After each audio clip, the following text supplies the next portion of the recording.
उस वक़्त की जो मईशत की टीम थी जिसके कप्तान इमरान खान थे, वो डर गई IMF से, और उन्होंने डर के वो चीज़ें की जो पाकिस्तान की मईशत के लिए तबाहकुन थी।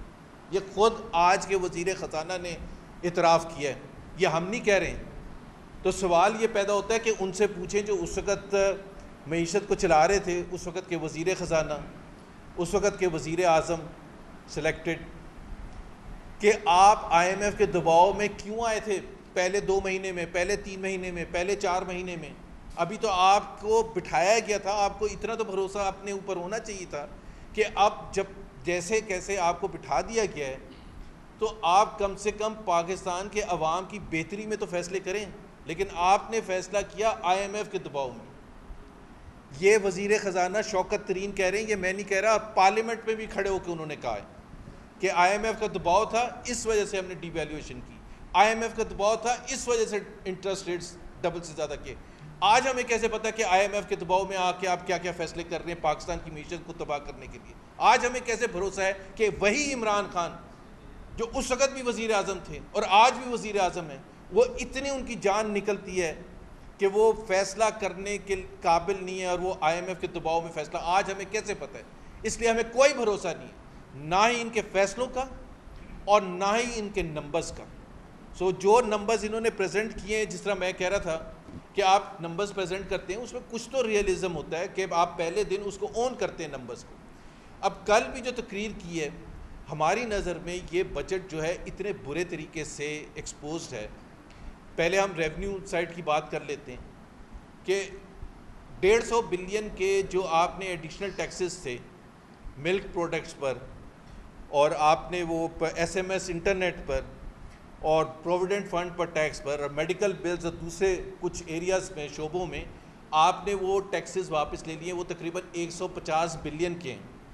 अब शौकत तरीन साहब ने 150 बिलियन के तो बड़ा शेयर बन के वहाँ तकरीर कर दी कि हम वापस ले रहे हैं, लेकिन ये नहीं बताया कि इस 150 बिलियन का मतलब क्या होगा, किस तरह से अवाम के ऊपर बोझ डाला जाएगा। क्योंकि अगर ये टैक्स कलेक्ट नहीं होंगे और कोई चीज़ ना हो तो इसका मतलब ये है कि ये इतना आपका फिस्कल डेफिसिट बढ़ जाएगा और उतने ही कर्जे आपके बढ़ जाएंगे। लेकिन ये सिर्फ स्टोरी 150 बिलियन तक नहीं रुकती है, इसके अलावा इन्होंने क्या किया, और जो सबको पता है, पहले दिन शौकत तरीन साहब इस पे बैकफुट पर चले गए थे। पेट्रोलियम लेवी की मद में 610 बिलियन रुपए रखे गए, बजट के पेपर में 610 बिलियन पेट्रोलियम लेवी की मद में रखे गए। आज पेट्रोलियम लेवी जितना है, और अगर हम एक नॉर्मल कंजम्पशन पाकिस्तान की ले लें, पिछले साल की ना लें क्योंकि कोविड की वजह से भी थोड़ा सा था, एक नॉर्मल कंजम्पशन आ जाए पेट्रोल और डीजल वगैरह की, तो 100 बिलियन से ज़्यादा आज के रेट पर, आज जितना पेट्रोलियम लेवी है 100 बिलियन से ज़्यादा पूरे साल में कलेक्ट नहीं कर सकते।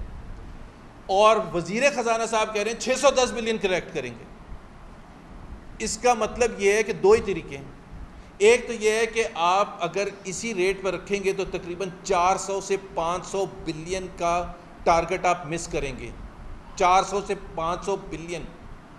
और अगर आपने 610 बिलियन करना है तो आपको 25 रुपये पर लीटर पेट्रोल बढ़ाना पड़ेगा, फिर जाके आप पेट्रोल लेवी आपको 30 रुपये करना पड़ेगा, फिर जाके आप 610 बिलियन कलेक्ट करेंगे। और अगर आप 30 रुपये करते हैं तो उससे महंगाई, ये कहते हैं महंगाई और नहीं होगी, उससे महंगाई फिर कितनी बढ़ेगी आप खुद अंदाज़ा कर लें। और वज़ीर ख़जाना साहब, मेरा ख्याल है फॉरेन मिनिस्टर ज़्यादा हैं, वज़ीर ख़जाना कम हैं, क्योंकि उनकी जो बजट है वो तमाम डिपेंड करता है बाहर की कुव्वतों पर। एक वो कहते हैं कि US गवर्नमेंट जब सैंक्शंस उठा लेगी ईरान से तो ईरान को ऑयल प्रोडक्शन में कोई मतलब एक्सेम्पशन, वो जितना मर्जी पेट्रोल प्रोडक्शन करे, और चूँकि वो पेट्रोल इतना ज़्यादा प्रोड्यूस करने के काबिल है तो इंटरनेशनल ऑयल प्राइसेस गिरेंगी और पाकिस्तान के लिए भी गिरेंगी, और उस वक्त हम पेट्रोलियम लेवी की मद में बढ़ा देंगे। अब डिपेंड बजट हमारा करता है US कांग्रेस क्या फ़ैसला करता है, US प्रेसिडेंट क्या फ़ैसला करता है। दूसरा वो ये कहते हैं कि इंटरनेशनल, और बाय द वे मैं आपको ये भी बता दूं कि आज जो इंटरनेशनल ऑयल प्राइसेस है वो $5 उसकी कम इस वक्त पाकिस्तान में उस पर अमल किया जा रहा है। जब वो $73-74 पर बैरल पर अमल किया जाएगा तो प्राइसेस वैसे ही ऊपर चली जाएंगी। दूसरी तो पेट्रोलियम लेवी की मद में आपको कम से कम 400 बिलियन का एक्सपोजर है, 150 बिलियन के इन्होंने वापस ले लिए, 550 से 600 बिलियन तो यही हो गया जो गैप पहले ही आ गया। दूसरा इन्होंने बजट में कहा कि 5829 बिलियन पूरा करने के लिए इन्होंने कहा 242 बिलियन के हम एडमिनिस्ट्रेटिव मेजर्स से करेंगे, क्योंकि जब पूछते हैं भाई ये टैक्स कैसे कलेक्ट होएगा ज़्यादा, तो वो कहते हैं 240 बिलियन हम एडमिनिस्ट्रेटिव मेजर्स से करेंगे। और एडमिनिस्ट्रेटिव मेजर्स में उनका ज़रा सलूशन देखें, इस वक्त पूरे पाकिस्तान में 11,000 पॉइंट ऑफ सेल टर्मिनल्स लगे हुए हैं, वो कहते हैं कि मैं 80,000 कर दूंगा, और इस वजह से आपकी एडमिनिस्ट्रेटिवली एबिलिटी होगी टैक्स कलेक्ट करने की ज़्यादा। 80,000, 11,000 से 80,000, एज इफ वो जुलाई की पहली तारीख को 80,000 होंगे और आपका पूरा निज़ाम ठीक हो जाएगा। 80,000 करते करते भी पूरा साल गुजर जाएगा अगर सब कुछ ठीक रहा तो। सो वो 242 बिलियन जो उन्होंने रखे हुए हैं उसमें से 150 बिलियन का और टैक्स एक्सपोजर है, तो 550 में अगर ये 150 शामिल करें, 150 जो उन्होंने वापस लिए, 150 ये जो उन्होंने ओवर स्ट्रेच किया हुआ है, और 450 तकरीबन पेट्रोलियम लेवी की मद में, तो तकरीबन 700 बिलियन ये हो गए। फिर इन्होंने प्रोविंशियल सरप्लसेस दिखाए हैं, 570 बिलियन प्रोविंशियल सरप्लसेस के जी। सूबाई हुकूमतें जो हैं 570 बिलियन का सरप्लस वफाकी हुकूमत को करके देंगी। सूबाई हुकूमतों के चारों के बजट आ गए, चारों के बजट आ गए। सूबाई हुकूमतें सरप्लस दिखा रही हैं 320 बिलियन टोटल मिला के, वफाकी हुकूमत दिखा रही है 570 बिलियन, 250 बिलियन का गैप तो खुद सूबाई हुकूमतें मान रही हैं। अगर वो भी बहुत बड़ा अगर है कि अगर सूबाई हुकूमतें सरप्लस क्रिएट भी करें, चलें हम वो मान लेते हैं जो आज सूबाई हुकूमतें कह रही हैं, तो उसके हिसाब से 320 बिलियन का सरप्लस होगा, 570 बिलियन का नहीं होगा। शौकत तरीन साहब, आप अपनी बुक्स में 570 दिखा रहे हैं, सूबाई हुकूमतें अपने बजट्स में 320 बिलियन, 250 बिलियन का एक और गैप आ गया। अभी आप मुझे ये बताएं, तकरीबन 900 बिलियन से लेके 1000 बिलियन का पहले, अभी जून नहीं ख़त्म हुआ, अभी हमें और कुछ नहीं पता कि इनकी हरकतें क्या होंगी आइंदा जाके। और उस बजट में इसके अलावा डिपेंडेंसी IMF से है। IMF का जो रिव्यू हुआ था लास्ट, छठा रिव्यू, उसमें सस्पेंडेड है क्योंकि वो मुतमईन नहीं है पाकिस्तान की हुकूमत के एक्शन से। जब तक वो मुतमईन नहीं होंगे वो रिवाइव नहीं होगा, और इनका बजट टोटल का टोटल डिपेंड करता है IMF पर। दूसरा ये कहते हैं कि IMF की हमने आंखों में आंखें डाल के, सीना तान के, शौकत तरीन साहब कहते हैं हमने नो कर दिया। उन्होंने कहा बिजली की कीमतें बढ़ा दें, हमने कहा नो। अब मैं आपको बताता हूँ बिजली की कीमतें कैसे बढ़ेंगी, इसी बजट की वजह से। आपने LNG और क्रूड ऑयल पर 17% टैक्स लगा दिया, 17%, और पाकिस्तान का जो तरीक़ेकार है बिजली की कीमतें सेट करने का, ये इस किस्म का जो इंक्रीज़ होता है ये पास थ्रू होता है, यानी कि ये ऑटोमेटिकली फ्यूल एडजस्टमेंट की मद में ये ऐड हो जाएगा। और आपके बिजली के बिल जब आप लेंगे जुलाई के एंड में या अगस्त के शुरू में, या इंडस्ट्री लेगी, तो उसमें ये LNG और क्रूड ऑयल का इम्पैक्ट आएगा, और उसकी वजह से बिजली की बिल्स आपके महंगे हो जाएंगे। वज़ीर ख़जाना साहब गलत बात करते हैं, उनको पता है कि बिजली के नर्ख बढ़ेंगे, उनको पता है कि बिजली के बिल बढ़ेंगे, लेकिन वो कल भी पार्लियामेंट में खड़े होकर कह रहे थे कि हमने IMF को कह दिया। भाई, एक आपके और मेरे लिए इससे क्या फ़र्क पड़ता है कि बिजली का बिल किस वजह से बढ़ा है? कि क्या आपने 17% टैक्स एडिशनल करके क्रूड ऑयल और LNG पर बिजली का बिल बढ़ाएं या कैसे बढ़ाएं? अवाम को इससे तो कोई कंसर्न ही नहीं है। अवाम को तो बिल का मतलब है कि 6,000 अगर आता था तो अब 7,000 आएगा, तो उसके लिए तो एक सरदर्द होगा, उसके लिए तो और ज़्यादा हालत ख़राब होगी। तो एक तो ये एक जो उनका बिजली के हवाले से जो वो कॉन्सेप्ट है वो बिल्कुल गलत है। तो मैंने आपको बताया कि जो रेवेन्यू साइड है उसमें तकरीबन 900 बिलियन रुपए का गैप है, 900 बिलियन रुपए का। और मोटा मोटा मैं दोबारा बता दूं, पेट्रोलियम लेवी की मद में तकरीबन 400 बिलियन का गैप है, 250 बिलियन का प्रोविंशियल सरप्लस की मद में, 150 बिलियन वो खुद वापस ले चुके हैं, 150 बिलियन का एक्सपोजर उसमें है ये जो इन्होंने पॉइंट ऑफ सेल के थ्रू एडमिनिस्ट्रेटिव मेजर्स लेने से कहा है कि 250 बिलियन के करीब करेंगे, उसमें से 100 बिलियन ज़्यादा आएगा, बिकॉज वो लग ही नहीं सकते। 69,000 पॉइंट ऑफ सेल जुलाई 1 को कहाँ से लग सकते हैं? पूरा एक प्रोसेस होता है, प्राइवेट सेक्टर भी इन्वॉल्व हुए, तो पूरा प्रोसेस होता है जिसमें जाके over a period of time वो लगेंगे। अगर अगले माली साल में 80,000 रीच भी कर रहे हैं तो वो पहले दिन से नहीं होगा, वो आखिरी में जाके होगा। अगर हम मान भी लिए जाए तो ये तकरीबन 900 बिलियन रुपए, 900 बिलियन रुपए को छोटी मोटी रकम नहीं होती है। अब आप दूसरी साइड पर आके देखें कि पाकिस्तान में तरक्की की शरह अगर किसी चीज़ की वजह से नुकसान पहुंचे तो पाकिस्तान में एनुअल डेवलपमेंट स्पेंडिंग, क्योंकि वो इंजन ऑफ ग्रोथ होता है, उसी से नौकरियां मिलती हैं। और पिछले 3 साल में इस हुकूमत ने जितने बुरे तरीके से PSDP को दबाया है, अब बजट में कितना रखा हुआ है? 900 बिलियन। रेवेन्यू स्लिपेज कितनी है? 900 बिलियन।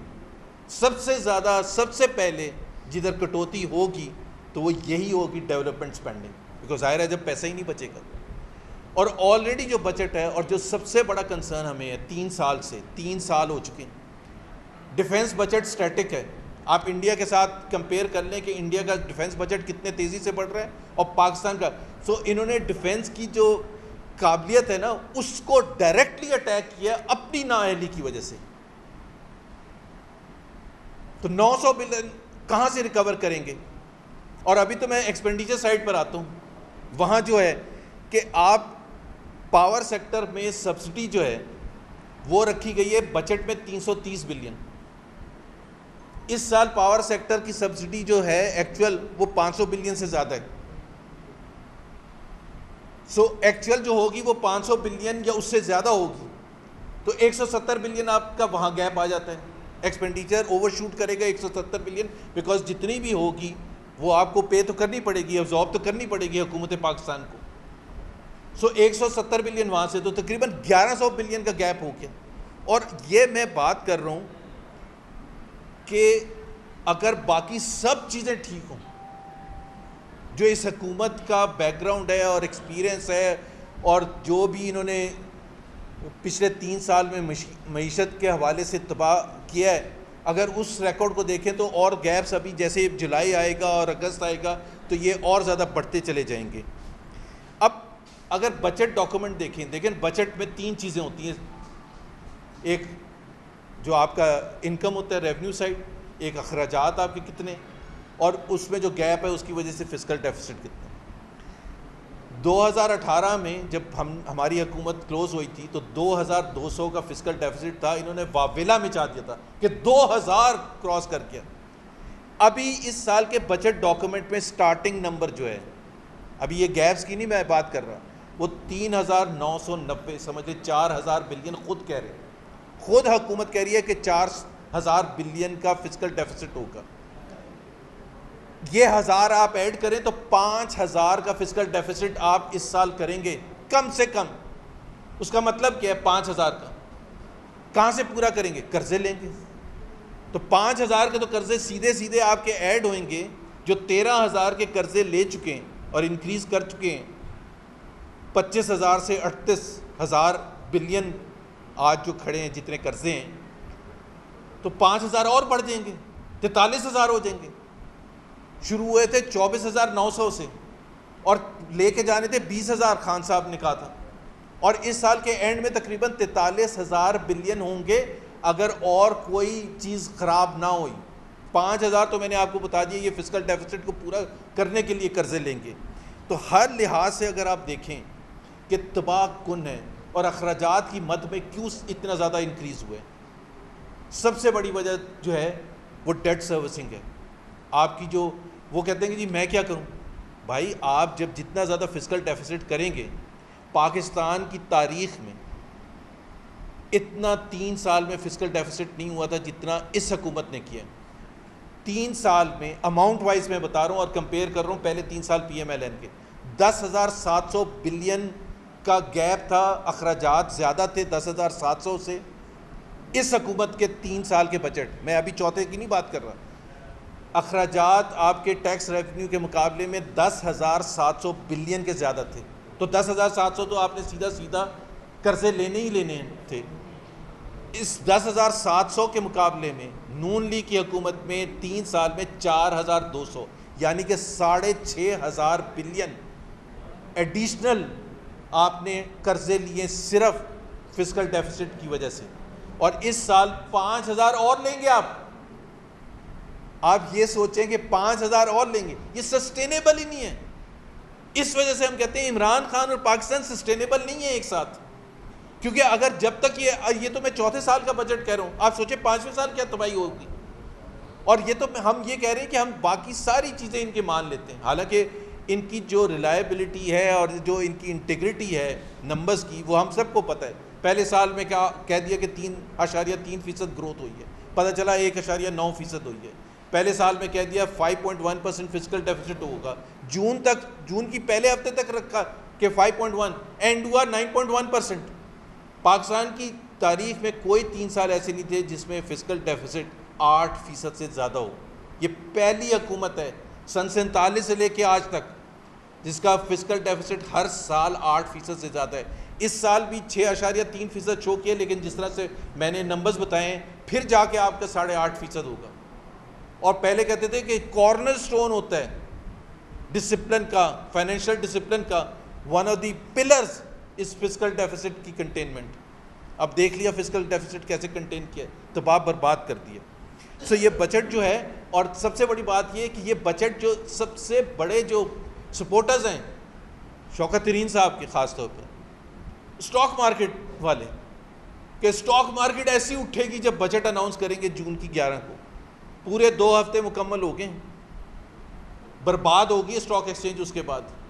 सो आपके अपने जो बिग बिजनेसेस हैं ना, उन्होंने रिजेक्ट कर दिया बजट को। 2 हफ्ते में 10 दिन की ट्रेडिंग में स्टॉक मार्केट बुरे तरीके से नीचे गई है, ऊपर नहीं गई है। सो गरीब भी परेशान और अमीर भी परेशान और मतवसत तबके वाले भी परेशान। तो फिर ये बजट है किसके लिए? IMF को खुश करने के लिए, जिस तरह मैंने शुरू में कहा था कि IMF के दबाव को अब ये एक्सेप्ट कर लिया कि हाँ पहले साल IMF के दबाव की वजह से आपने डिवैल्यूएशन और इंटरेस्ट रेट्स इतने बढ़ाए थे, अगले साल फिर कह देंगे कि IMF का दबाव था इसलिए गरीब लोगों पर हमने और बोझ डाला। और गरीब लोगों पर एक और भी मैं इमरान खान की ख़ास तौर पर उनको याद दिलाना चाहूँगा, वो आप बैठ के सुनते थे, उनके जो इकोनॉमिक मैनेजर्स भी थे, बस वर्ड्स जी इनडायरेक्ट टैक्सेस इतने बढ़ गए, इनडायरेक्ट टैक्सेस बढ़ गए, इनडायरेक्ट टैक्सेस बढ़ गए। उसका मतलब ये होता है कि गरीब पर बोझ आप डाल रहे हैं। अगर आप डायरेक्ट टैक्सेस बढ़ाएंगे तो डायरेक्टली आप उस पर बढ़ाएंगे जो देने के काबिल है। इस साल भी जो रेशो है इनडायरेक्ट टैक्सेस का ओवरऑल वो बढ़ गया है, और शौकत तरीन साहब डिफेंड कर रहे हैं उसको। PTI की जो फिलॉसफी है, PTI की कमिटमेंट्स हैं, PTI का मैनिफेस्टो के बरखिलाफ शौकत तरीन उसको डिफेंड कर रहे हैं कि जी मलेशिया ने जब तरक्की की थी तो इनडायरेक्ट टैक्सेस बढ़ गए थे, सिंगापुर ने तरक्की की थी तो इनडायरेक्ट टैक्सेस बढ़ गए थे, चाइना ने तरक्की की थी तो इनडायरेक्ट टैक्सेस बढ़ गए थे। और भाई हम पाकिस्तान की बात कर रहे हैं और हम आपकी कमिटमेंट्स की बात कर रहे हैं। और उसका बड़ा सिंपल सा है कि चीनी, जब 1 किलो चीनी लेते हैं तो गरीब भी उतना टैक्स देता है, अमीर भी उतना टैक्स देता है। ये इनडायरेक्ट टैक्सेस का बोझ होता है गरीब लोगों के लिए। और चीनी से याद आया तो चीनी की बात कम करें तो इस हुकूमत के लिए ज़्यादा अच्छा है, क्योंकि वहाँ जितनी, और उससे मैं ये कहता हूँ बजट आप 10 प्रेजेंट करते हैं, शौकत तरीन साहब 10 तकरीरें कर लें, IMF की 10 रिपोर्ट्स रखते हैं, वर्ल्ड बैंक की रिपोर्ट्स रखते हैं, वो जी उसने ये कह दिया, उसने ये कह दिया, हमाद अज़हर आ जाते हैं, फलाना आ जाता है, शहबाज गिल आ जाता है, ट्वीटें करने शुरू कर देते हैं कि जी देखें वर्ल्ड बैंक ने ये कह दिया। पाकिस्तान के अवाम जो है ना, जितनी अच्छी मईशत वो समझते हैं, कोई भी नहीं समझता। पाकिस्तानी जब चीनी लेने जाता है और उसको 110 रुपये की चीनी पड़ती है तो उसको पता है कि बजट पाकिस्तान की मईशत कैसी है। जब वो आटा ख़रीदता है 80 रुपये का 35 रुपये के मुकाबले में नून लीग के वक्त में, तो उसको पता है कि मईशत का हाल कितना ख़राब है। जब उसको बच्चों की स्कूल की फ़ीस पे करनी होती है जो डबल से ज़्यादा है, तो उसको पता है कि पाकिस्तान की मईशत का कितना बुरा हाल है। जब वो पेट्रोल डलवाता है, जब वो इलेक्ट्रिसिटी का बिल पे करता है, जब वो गैस का बिल पे करता है, और गैस का बिल पे करने से याद आया, तो उस पाकिस्तानी को बिल्कुल पता है कि मईशत कितनी बर्बाद हो चुकी है, क्योंकि उसकी जेब में, जिसको आप कहते हैं ना रियल वेजेस, कि अगर उसकी इनकम बढ़ भी रही है लेकिन अगर महंगाई उससे ज़्यादा बढ़ रही है तो उसकी रियल वेजेस और जो हकीकत है 2008 के बाद पहली दफ़ा ये 3 साल हैं जिसमें रियल वेजेस डाउन हुई हैं नून लीग के मुकाबले।